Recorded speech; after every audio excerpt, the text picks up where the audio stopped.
By request, kick-ass facts, pandas. But pew, pew, pew! We're going to do two, giant pandas and red pandas because they're adorable. Let's start with giant pandas. An estimated 1,864 pandas, that sounds pretty specific, still roam the wild, while 400 are kept in captivity.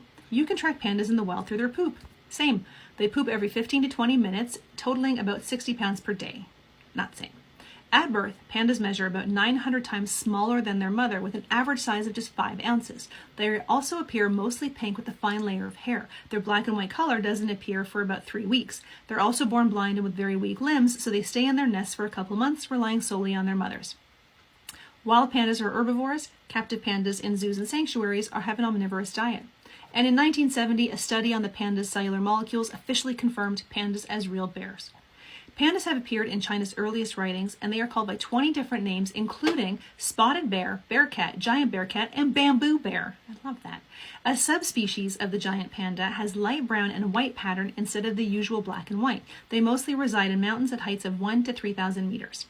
A female panda can mate with several male partners, and they compete over her, and they will often look for different females who are in heat. Female pandas have a birth rate of about 1 cub every 2 years.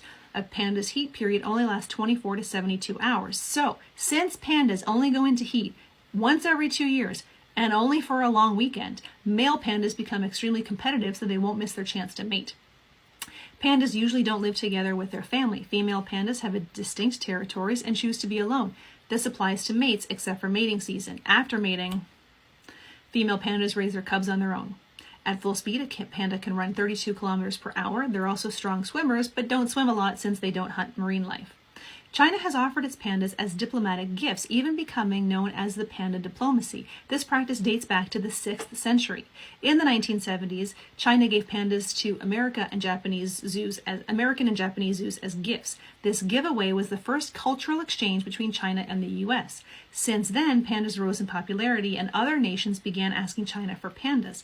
In 1984, China stopped giving away pandas for free. Instead, they loaned them for $1 million a year for 10-year contracts. When China loans those pandas out, any cubs born during that loan period become Chinese property. All pandas in the world are owned by the Chinese government. That's a long way to say that.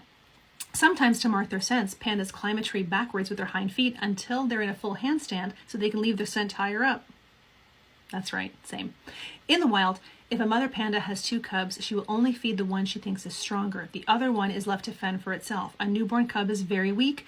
Cubs start eating bamboo at around 12 months of age, but until then they are completely dependent on their mother. So in the wild, the female pandas don't have sufficient milk or energy to care for 2 cubs.